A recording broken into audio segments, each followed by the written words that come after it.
ठीक है।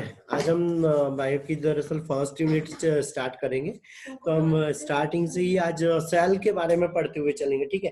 दूसरी चीज, हमारे पास थोड़ा सा टाइम कम है तो हम थोड़ा सा यहाँ पे फास्ट चलेंगे, तो इस चीज को सारे लोग थोड़ा सा एडजस्ट कर रहे होंगे। ठीक है। स्वाति और पारुल, है ना बेटा, तुम लोगों को मैं पीडीएफ सेंड करूंगा नोट्स की, और उसको पढ़ना है। फिर तुम लोगों के पास जो भी बुक हो उस बुक से तुम लोग ऑब्जेक्टिव सॉल्व करोगे। ठीक है। ठीक है। हम लोग बेसिक आज यूनिट स्टार्ट कर रहे थे। फर्स्ट चैप्टर दरअसल हम लोग यहाँ स्टार्ट करेंगे सेल, है ना, कि सेल क्या चीज हो रही है। सेल के कुछ हम स्ट्रक्चर्स देखेंगे, ऑर्गेनेल्स। हम यहाँ पे मेन पॉइंट्स के बारे में बात करते हुए चलेंगे। ठीक है। तो सबसे पहले हम सेल के लिए बोलते हैं, तो सेल में क्या हो रहा था, हमारे पास यहाँ पर दो टाइप की सेल हो रही थी। एक तो प्रोकैरियोटिक सेल हो रही थी, दूसरी हमारे पास यूकैरियोटिक सेल हो रही थी, है ना। पहले हम बात करते हैं प्रोकैरियोटिक की। तो प्रोकैरियोटिक सेल में क्या चीज हो रही थी कि यहाँ पर अगर बेसिकली देखा जाए तो लिपिड, प्रोटीन और जेनेटिक मटेरियल, मतलब न्यूक्लिक एसिड होता है। अब यहाँ पे ये चीज पूछेगा वो कि भाई प्रोकैरियोटिक सेल्स के अंदर में क्या चीजें होती है। तो इसमें क्या हो रहा था, यहाँ पे प्रोटीन हो रहा था, लिपिड हो रहा था और न्यूक्लिक एसिड हो रहा था। ये तीन मेन कंपोनेंट हो रहे थे। ठीक है। फिर यहाँ पर जैसे हम मेन अगर देखते हैं तो बैक्टीरियल सेल रहती है। जितनी भी मोनेरा किंगडम के अधिकतर जो है वो यहाँ पे प्रोकैरियोटिक्स में आते हैं। इनमें क्या रहता है, यहाँ पर बाहर साइड में सेल वॉल प्रेजेंट रहती है। ये उसके बाद में प्लाज्मा मेम्ब्रेन प्रेजेंट रहती है, साइटोप्लाज्म प्रेजेंट रहता है, पिलाई प्रेजेंट रहता है और न्यूक्लियोइड। अब यहाँ पे जो मेन याद रखने वाली चीज है कि जो प्रोकैरियोटिक सेल है उसके अंदर में न्यूक्लियोइड प्रेजेंट होता है, जिसके आउटर साइड में कोई भी यहाँ पे न्यूक्लियर मेम्ब्रेन प्रेजेंट नहीं रहेंगी। ठीक है। जिसके कारण ये साइटोप्लाज्म में ऐसे ही खुला रहेगा। साथ में यहाँ पे और एक्स्ट्रा एक मटेरियल प्रेजेंट रहेगा जो ऐसे रिंग जैसा रहेगा। ये क्या रहता है, प्लाज्मिड रहता है। और प्लाज्मिड भी क्या होता है, एक्स्ट्रा जेनेटिक मटेरियल रहता है, जो अगर बैक्टीरियल सेल या प्रोकैरियोटिक में प्रेजेंट हो तो भी उस पर कोई इफेक्ट नहीं पड़ रहा, नहीं हो तो भी कोई इफेक्ट नहीं पड़ रहा। वो उसकी कोई भी जो बायोलॉजिकल प्रोसेस हो रही है सेल की, उसके ऊपर में कोई भी इफेक्ट नहीं करता है। अगर वो प्रेजेंट है तो भी अच्छी बात है, नहीं है तो भी अच्छी बात है। ठीक है। अब यहाँ पर बात करते हैं यूकैरियोटिक। तो यूकैरियोटिक सेल में एक ही चीज याद रखो कि यहाँ पर सारे ऑर्गेनेल्स प्रेजेंट हो रहे हैं। यहाँ पे डायग्राम में देखो, सारे ऑर्गेनेल्स प्रेजेंट हो रहे हैं। यहाँ पे माइटोकॉन्ड्रिया प्रेजेंट है, यहाँ पे क्लोरोप्लास्ट प्रेजेंट है, यहाँ पे गोल्जी बॉडी, ये गोल्जी अपरेटस प्रेजेंट हो रहा है, एंडोप्लाज्मिक रेटिकुलम हो रहा है। फिर यूकैरियोटिक सेल में जो मेन, अगर हम यहाँ पे राइबोसोम की अगर बात करेंगे तो यहाँ पे 80S टाइप के राइबोसोम रहते हैं, जबकि यहाँ पर क्या होते हैं, 70S टाइप के राइबोसोम रहते हैं। ये भी एक पॉइंट याद रखना है कि प्रोकैरियोटिक सेल में जो राइबोसोम रहते हैं वो क्या रहते हैं, 70S रहते हैं, और जो यूकैरियोटिक सेल रहती है इसमें 80S रहता है। ठीक है। फिर यहाँ पर एक यूनिक स्ट्रक्चर में याद रखना है कि ये जो यूकैरियोटिक सेल है इसके अंदर में माइटोकॉन्ड्रिया और क्लोरोप्लास्ट, इसके अंदर में क्या रहता है, अपना खुद का डीएनए रहता है। तो यूकैरियोटिक सेल में दो प्रकार के डीएनए होते हैं, एक तो केंद्रकीय डीएनए होता है और एक अकेंद्रकीय डीएनए यहाँ पे क्लोरोप्लास्ट और माइटोकॉन्ड्रिया के अंदर में उपस्थित रहता है, जबकि केंद्रकीय डीएनए क्या हो रहा है, इस केंद्रक के अंदर साइड में उपस्थित हो रहा है।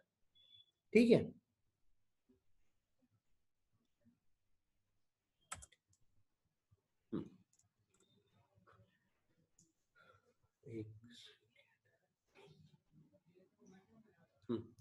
ठीक है। यहाँ पे डिफरेंस की अगर बात कर रहे हैं तो यहाँ पे हमको मेन जो याद रखना है, पॉइंटर दिख रहा है, ठीक है, सेल का साइज।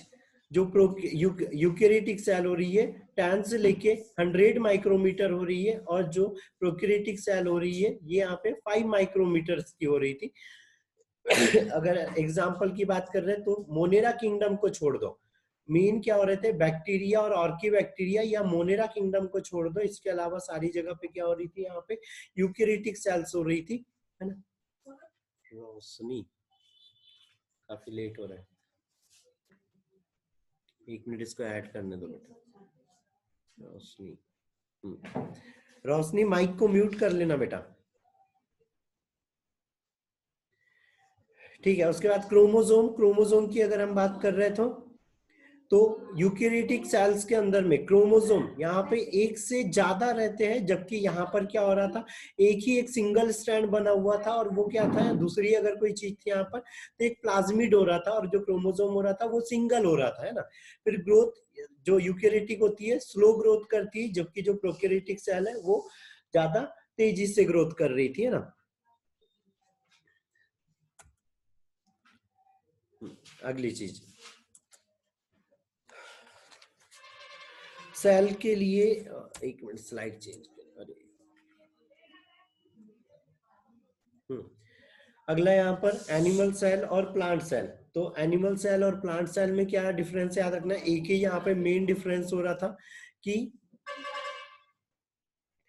जो प्लांट सेल हो रही थी उसमें जो सेल वॉल हो रही थी, वो सेल वॉल कैसी हो रही थी, यहाँ पर सारी सेल्यूलोज की बनी हुई थी, जबकि एनिमल सेल में यहाँ पे ऐसी कोई सेल वॉल प्रेजेंट नहीं हो रही थी, एक्स्ट्रा कोई यहाँ पे स्ट्रक्चर नहीं हो रहा था। दूसरी चीज, जो एनिमल सेल हो रही थी उसके अंदर में क्लोरोप्लास्ट नहीं है यहाँ पे, और जबकि यहाँ पे प्लांट सेल में क्या हो रहे थे, क्लोरोप्लास्ट हो रहा था, इसी से डिफरेंस हो रही थी।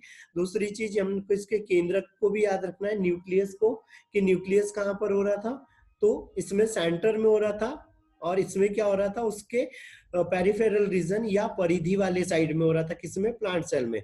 और तीसरी चीज, यहाँ पर ये वैक्यूल्स प्रेजेंट हो रहा था, यहाँ पर रिक्तिका उपस्थित हो रही थी, और यहाँ पे एनिमल सेल के अंदर में ऐसी कोई भी रिक्तिका वगैरह उपस्थित नहीं हो रही थी।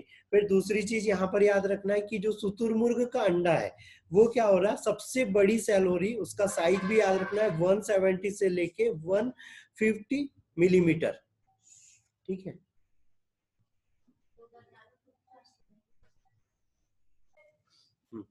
ठीक है, अभी हमने बताया यहाँ पे शुतुरमुर्ग का अंडा, ठीक है, सबसे बड़ी सेल हो रही थी, इसको यहाँ पर इसका साइज याद रख लेना 170 से 150 माइक्रो, ये माइक्रो, वो माइक्रो बोला, मिलीमीटर रहेगा, ठीक है। उसके बाद में यहाँ पर एक और चीज याद रखना है कि जो लोवेन हॉक थे, इनने सबसे पहले जीवाणु, प्रोटोजोआ, आरबीसी और स्पर्म को देखा था। किस किस चीज को देखा था, लुवेन हॉक ने यहाँ पे बैक्टीरिया को देखा था, बैक्टीरिया को देखा था, दूसरा यहाँ पे प्रोटोजोआ को देखा था, आरबीसी को देखा था, और स्पर्म को देखा था, ठीक है। ये लुवेन हॉक की डिस्कवरी है, बैक्टीरिया, प्रोटोजोआ, आरबीसी और स्पर्म, ठीक है। इतनी चीजों को यहाँ पे लुवेन हॉक ने देखा था या इनकी डिस्कवरी करी थी। अगली चीज यहाँ पर याद रखना है कि जो सबसे छोटी सेल हो रही है वो किसकी रहती है, यहाँ पे माइकोप्लाज्मा सबसे छोटी सेल रहती है, ठीक है। माइकोप्लाज्मा सबसे छोटी सेल हो रही थी। कर लिया इतना नोट?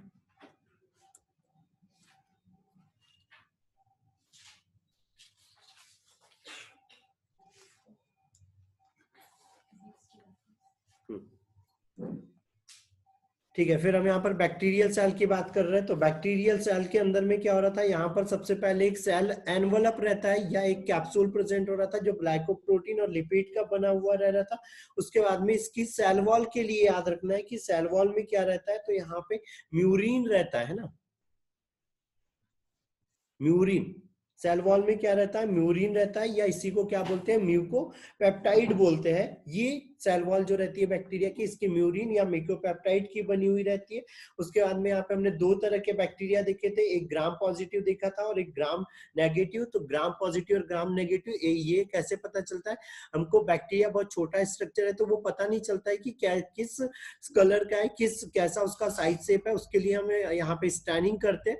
और जो स्टैनिंग की मेथड है बहुत सारी है, Indian ink method, Indian ink staining है, जिल नेल्सन स्टैनिंग है, acid fast acid negative staining है, ऐसे ही है कि यहाँ पे ग्राम स्टैनिंग है। इसकी खोज किसने करी थी, तो क्रिश्चियन ग्राम ने करी थी, और इसी के आधार पे हम बैक्टीरिया को क्या बोलते हैं कि ग्राम पॉजिटिव और ग्राम नेगेटिव। इसमें एक डाई हम यूज कर रहे थे, वो डाई का नाम याद रखना है, क्रिस्टल वॉलेट, ठीक है। क्रिस्टल वॉलेट हमको याद रखना है कि क्रिस्टल वॉलेट डालने पर क्या होते हैं, जो बैक्टीरिया होते हैं उसका ये जो बाहर का एनवलप होता है ये वॉलेट कलर का हो जाता है, जिसके कारण हमको ये इजीली, जब हम इसको माइक्रोस्कोपी के द्वारा देखते हैं तो हमको ये बैक्टीरिया यहाँ पे इजी दिखाई देता है। फिर यहाँ पे अंदर साइड में हमने बताया था, ये यहाँ पे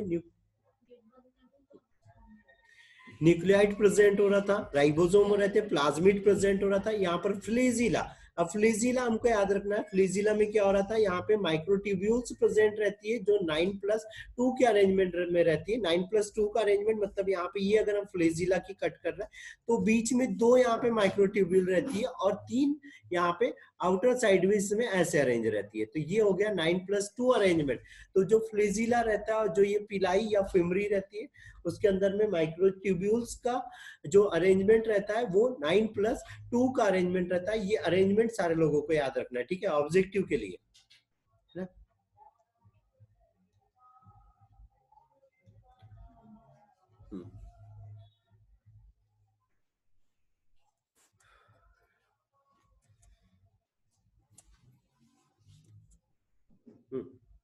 यहाँ पे अब ये क्या है, एक सेल वॉल है, तो सेल वॉल में क्या चीज हो रही है यहाँ पर याद रखना है, कुछ पैकेटिन की जैसे यहाँ पे ये पैक्टिन के फाइबर प्रेजेंट रहते हैं जो सेल वॉल को एक स्ट्रांगनेस या एक मजबूती प्रदान करते हैं। तो ये वर्ड याद रख लेना, पैक्टिन के यहाँ पे फाइबर्स प्रेजेंट रहते हैं जो इसको सेल वॉल को यहाँ पे एक मजबूती प्रदान करते हैं, ठीक है।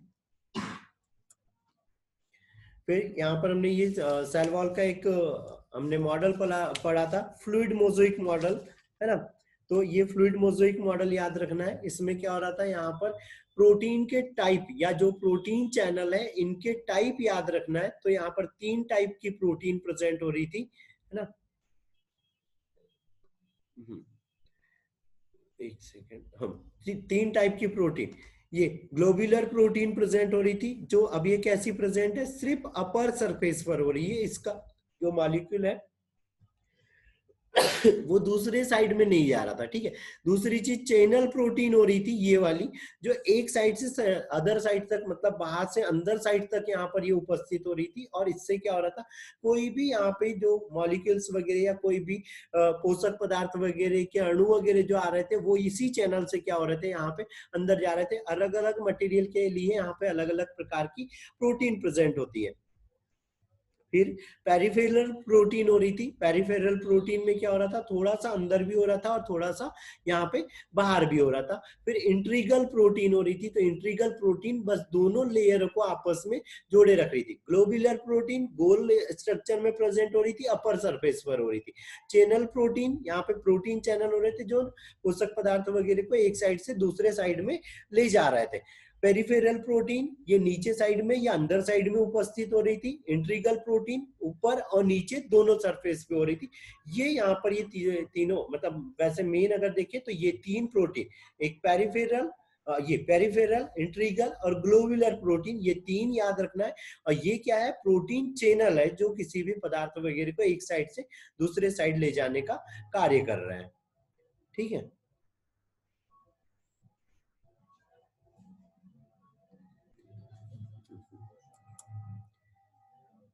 एक सेकेंड, एक सेकेंड, यहाँ पे और एक चीज याद रखनी है तुम लोगों को। प्रोटीन इस कोशिका भित्ति में प्रोटीन कितने मात्रा में प्रेजेंट होता है, तो यहाँ पे 60 से लेके 80% यहाँ पे प्रोटीन प्रेजेंट होती है, ठीक है। लिपिड कितना होता है, तो लिपिड यहाँ पे 20 से लेके 40% यहाँ पे लिपिड उपस्थित होती है। और जो कार्बोहाइड्रेट रहता है वो 5% यहाँ पे कार्बोहाइड्रेट प्रेजेंट रहता है, ठीक है। इतनी चीज यहाँ पर याद रखनी है। अच्छा करा रही नैना। फिर यहाँ पे सेल वॉल के लिए याद रखना है इसके फंक्शन में कि क्या क्या फंक्शन हो रहे थे। तो क्या फंक्शन हो रहा था यहाँ पे कि ये ट्रांसपोर्टेशन में हेल्प कर रही थी, कोई भी मटेरियल है उसको ट्रांसपोर्ट करने में हेल्प कर रही थी।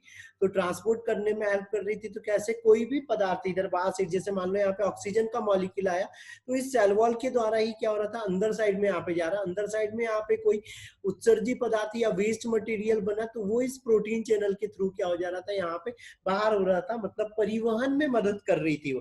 तो 2 तरह के परिवहन हम यहाँ पे देखते हैं, ट्रांसपोर्टेशन 2 प्रकार के दिखते हैं, एक एक्टिव देखते हैं और एक पैसिव देखते हैं। पैसिव का मतलब ये हो रहा था कि निष्क्रिय।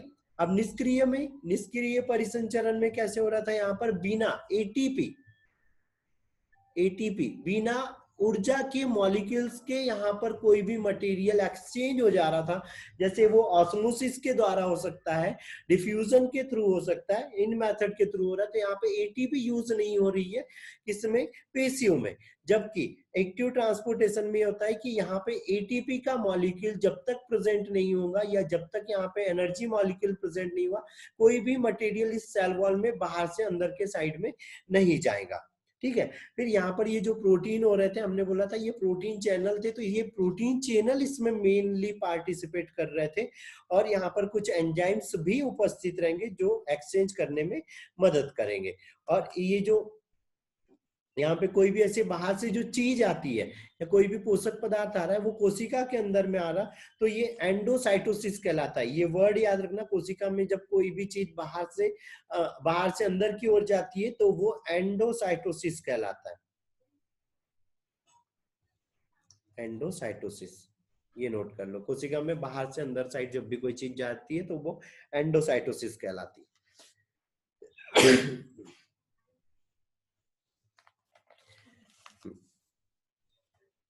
ठीक है, यहीं पर इसको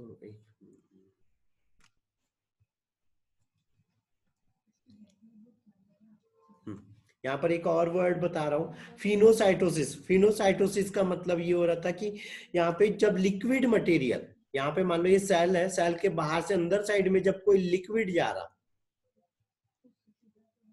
लिक्विड मटेरियल जब जा रहा है तो वो क्या कहला रहा है यहाँ पे, फिनोसाइटोसिस। ये वर्ड याद रखना है, ऑब्जेक्टिव में है ना, फिनोसाइटोसिस।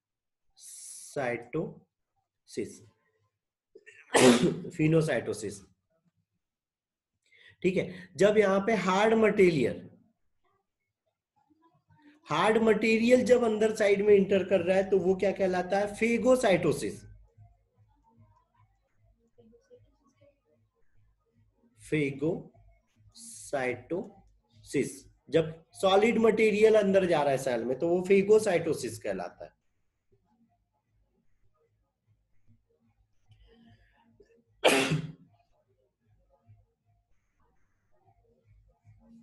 हो गया।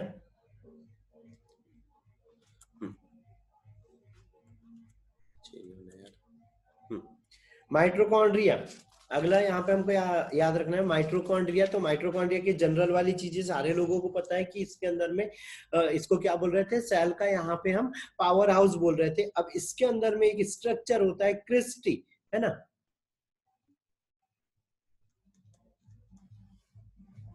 क्रिस्टी।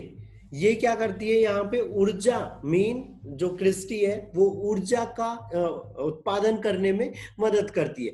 फिर माइटोकॉन्ड्रिया के लिए याद रखना है कि ये क्या रहता है, डबल स्ट्रक्चर मेम्ब्रेन वाला या दोहरी झिल्ली वाला एक अंग रहता है, और इसमें खुद का एक यहाँ पे डीएनए उपस्थित रहेगा, जिसके कारण इसकी क्रिया यहाँ पे नियंत्रित होती है। दूसरी चीज यहाँ पे याद रखना है कि जो माइटोकॉन्ड्रिया रहता है वो प्रोकैरियोटिक सेल के जैसा एक स्ट्रक्चर होता है, जिसमें यहाँ पे न्यूक्लियाइड उसके बाहर साइड में कहीं पर भी पड़ा होता है, जीव द्रव्य और दोहरी झिल्ली उपस्थित हो रही है। और ऐसा जो स्ट्रक्चर है, हमने देखा था कि वो स्ट्रक्चर क्या हो रहा था, प्रोकैरियोटिक सेल का स्ट्रक्चर हो रहा था, जिसमें दोहरी झिल्ली उपस्थित हो रही थी और अनुवांशिक पदार्थ कोशिका द्रव्य में ऐसे फ्री रूप से हो रहा था। फिर यहाँ पर F1 या एफ कर्ण यहाँ पे प्रेजेंट होते हैं, इन्हीं को क्या बोलते हैं हम यहाँ पे, ऑक्सीसोम बोलते हैं, ऑक्सीसोम। ठीक है। तो ऑक्सीसोम प्रेजेंट रहते हैं जो क्या करते हैं, यहाँ पे ऊर्जा उत्पादन में मदद करते हैं। ये जो ऑक्सीसोम रहता है कैसे रहता है, ये ऐसे एक हेड बना रहेगा, उसमें एक नेक बना रहेगा, और यहाँ पर ये एक बेस बना रहेगा।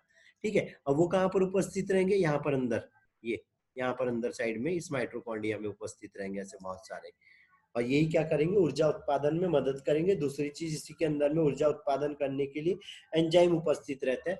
फिर अगली चीज, राइबोसोम के अंदर, ये माइटोकॉन्ड्रिया के अंदर में, एक तो हमने बोला कि इसके अंदर में क्या हो रहा था, यहाँ पे डीएनए उपस्थित हो रहा था, डबल स्टैंड वाला और खुला। दूसरी चीज इसके अंदर में क्या हो रहा था, यहाँ पे राइबोसोम भी हो रहा था। राइबोसोम क्या हो रहा था, 70S टाइप के राइबोसोम उपस्थित हो रहे थे इस माइटोकॉन्ड्रिया के अंदर में। ठीक है।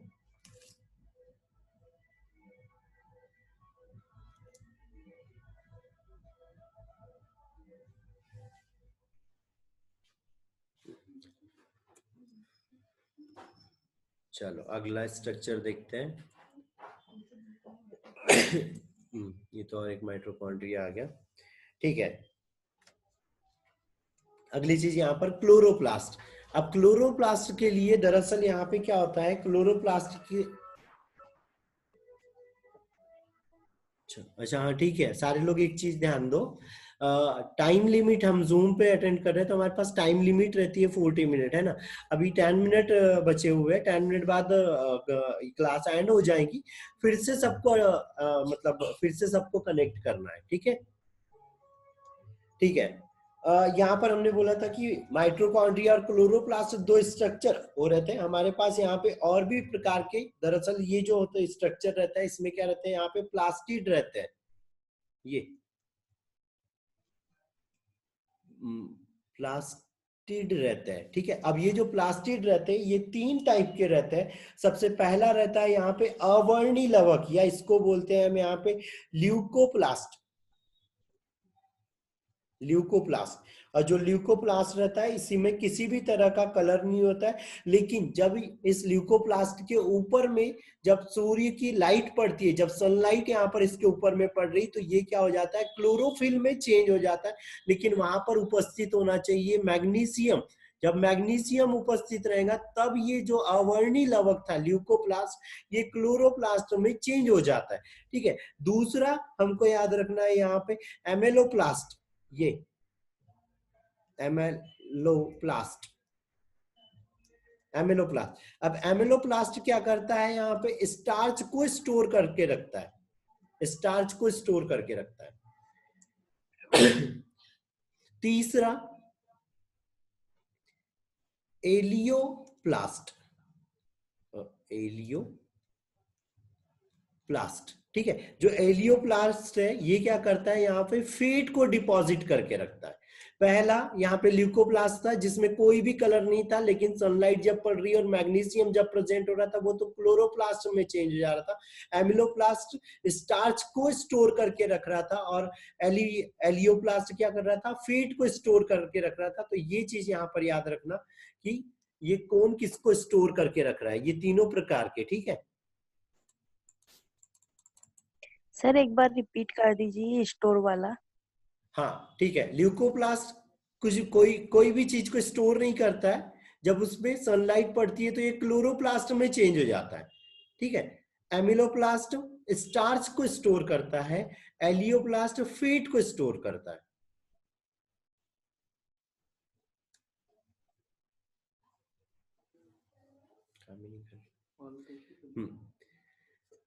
अच्छा एक और चीज, जैसे हमारी क्लास रिकॉर्ड वाली रिकॉर्डिंग कर रहा हूं मैं, तो अगर ऐसा कभी कोई छूट भी जाता है ना तो उतना ज्यादा वो ना करे।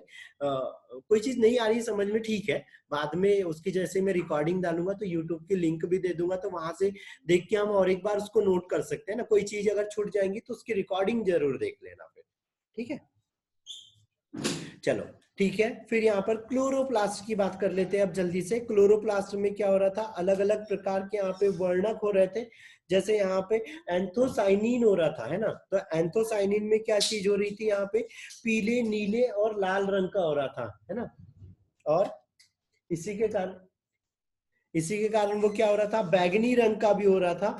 फिर दूसरा जो हो रहा था, यहाँ पे कुछ जो पादप कोशिकाएं है उसके अंदर में कैरोटीन रहता है, जैंथोफिल रहता है, फाइब्रोबिलिन्स रहता है। ये भी क्या रहते हैं, एक प्रकार के वर्णक रहते हैं, जिसके कारण हमको पौधे की पत्तियां अलग अलग कलर की दिखाई देती है। जैसे हमने कुछ सजावटी पौधे वगैरह देखे, उसमें हमने देखा है कि अलग, किसी की ब्राउन कलर की रहती है, किसी की येलो रहती है, ब्लू रहती है, ग्रीन। ग्रीन के लिए तो हमको पता है कि उसके अंदर में क्लोरोफिल प्रेजेंट है, इसीलिए वो यहाँ पे ग्रीन कलर का दिखाई दे रहा है ना। फिर कोई भी पादप कोशिका, अगर हम एक पौधे के अंदर में बात करेंगे तो 20 से लेके 50 इसके अंदर में यहाँ पे क्लोरोप्लास्ट प्रेजेंट रहते हैं। अलग अलग साइज के रहते हैं, अलग अलग साइज के रहते हैं। जैसे अंडाकार रहना है, ये जैसे अंडाकार क्लोरोप्लास्ट दिख रहा है। कुछ गोलाकार रहना है, कुछ ऐसे तर्कुनुमा रहना है। तर्कुनुमा मतलब ये ऐसे, ये दोनों साइड से उसमें नोक रहेंगी, बीच में मोटा रहेगा। कुछ कैसे रहेंगे, स्पाइरल रहेंगे। और स्पाइरल वाला याद रखना, किसके अंदर में स्पाइरल क्लोरोप्लास्ट रहता है, तो स्पायरोगायरा के अंदर में। स्पायरोगायरा ऐसा लंबा रहता है और उसमें ये ऐसे स्ट्रक्चर चलता है क्लोरोप्लास्ट का। तो स्पायरोगायरा में स्पाइरल क्लोरोप्लास्ट प्रेजेंट रहता है, ठीक है, ये चीज याद रखनी है, ठीक है। उसके बाद में इसके स्ट्रक्चर याद रखना है अंदर साइड। अच्छा इसको हम चेंज कर लेते हैं, यहाँ पे शायद बहुत हो गया, ठीक है। यहाँ पे ये जो सिक्के जैसे स्ट्रक्चर हो रहे थे ये क्या थे, यहाँ पे थैलेकॉइड था, बाहर का जो स्ट्रक्चर हो रहा था यहाँ पे स्ट्रोमा था, और ये जो पूरे एक सिक्के का गुच्छा हो रहा था ये क्या कहला रहा था, ग्रेनम हो रहा था। अब यहाँ पे बारी आती है कि भाई कौन सी अभिक्रिया किसके अंदर में होती है, तो जो अप्रकाशीय अभिक्रिया होती है वो स्ट्रोमा में होती है, ठीक है, स्ट्रोमा में होती है। जो प्रकाशीय अभिक्रिया है वो किसके अंदर होती है, ग्रेनम के अंदर में होती है। ये पॉइंट यहां से याद रखना कि प्रकाशीय अभिक्रिया ग्रेनम में होती है, अप्रकाशीय अभिक्रिया स्ट्रोमा में होती है, ठीक है। फिर इस क्लोरोप्लास्ट के अंदर में अनुवांशिक पदार्थ कौन कौन से होते हैं, तो यहाँ पर डीएनए भी प्रेजेंट रहते हैं और आरएनए रहते हैं। अब यहाँ पे भैया आरएनए कहाँ पे दिख रहा है, ये तो हमको डीएनए यहाँ पे क्लियर दिख गया, लेकिन आरएनए हमको यहाँ पे कहीं नहीं दिख रहा। तो आरएनए उपस्थित है, दरअसल यहाँ पे ये स्ट्रक्चर प्रेजेंट है, ये राइबोसोम है, और राइबोसोम के अंदर में यहाँ पे आरएनए हो रहा था। तो हमको यहाँ पे ये भी याद रखना है कि क्लोरोप्लास्ट के अंदर में केंद्रकीय डीएनए रहता है और राइबोसोमल आरएनए रहता है, जिसको हम आरआरएनए बोलते हैं। ये आरआरएनए उपस्थित रहता है इसके अंदर में, ठीक है, ठीक है। फिर क्लोरोप्लास्ट के लिए इसको याद रखना है, इसको क्या बोलते हैं, पौधे की मतलब पादप कोशिका का किचन बोलते हैं, है ना। उधर माइटोकॉन्ड्रिया को हम जंतु कोशिका पावर हाउस बोल रहे थे, इसको हम पादप कोशिका का पादप कोशिका का हम इसको रसोई घर या किचन बोलते हैं, ठीक है, ठीक है। अब यहाँ पे क्लास एंड हो जाएंगी अभी, तो हमको फिर से कनेक्ट करना है ना।